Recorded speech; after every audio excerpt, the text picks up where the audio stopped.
du pingouin. Je savais que c'était Colin Farrell qui faisait le pingouin.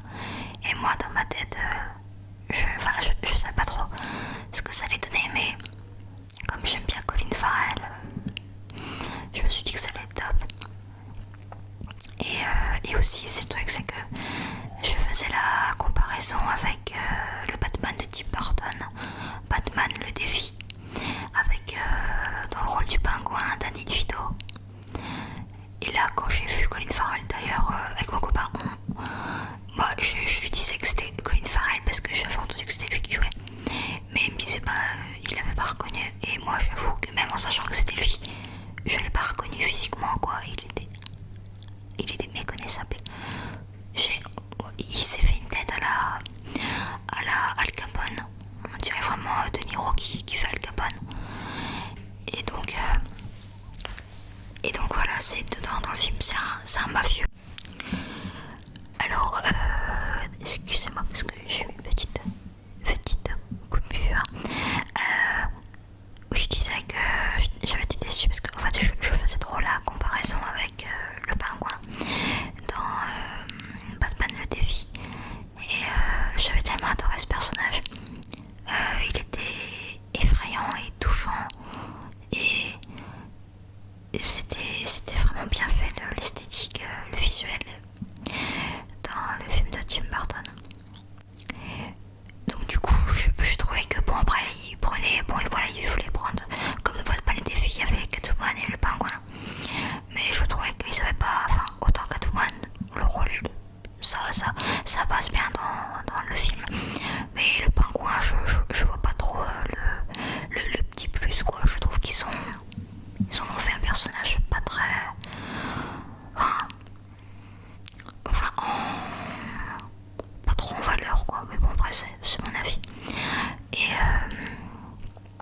non, en tout cas, je vous le conseille si vous l'avez pas vu, vous en avez marre de ce genre et des films de super-héros, parce que moi je suis pas trop fan de films comme ça, mais là ça faisait polar un peu à ambiance un peu poisseuse à la Seven. Et non, franchement c'était vraiment bien. Et en plus il y avait des extraits, il y avait la musique de Nirvana. Ça m'a fait plaisir d'entendre Nirvana dans un Batman. Something in the Way dans l'album Nevermind. D'ailleurs, vous savez quoi? Vous en foutez peut-être, mais c'est le premier album que j'ai acheté. Nevermind de Nirvana. Et ouais. Et il est mort à 27 ans, Kurt, hein. C'est fou. Et moi j'ai trouvé aussi que Robert Pattinson dedans, il avait un petit air avec son look, enfin surtout quand il était un peu marqué et tout, ça faisait un peu penser à une sorte de Robert Smith, enfin plus jeune, quoi, et mieux, quoi, on va dire, physiquement. Mais non, en tout cas, j'ai passé un bon moment. Parce que le film il dure longtemps, il dure 3 heures, mais je trouve qu'on voit pas le temps passer. Donc voilà, c'était la petite critique de Batman. Maintenant, on va passer. Alors c'est un livre d'énigmes, alors vraiment je suis pas douée.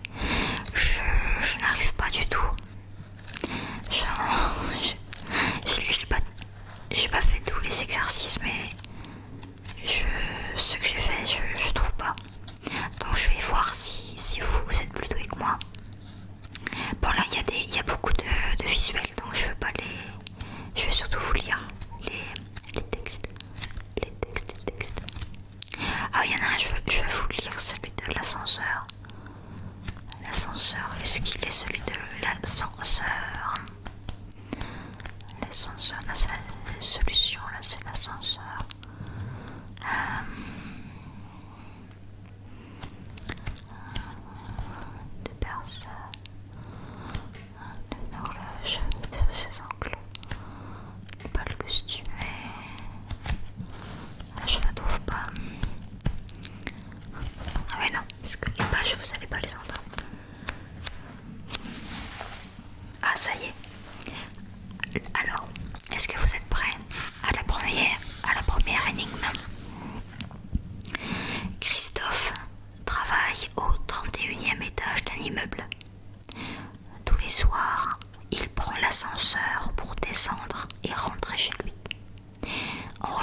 Euh,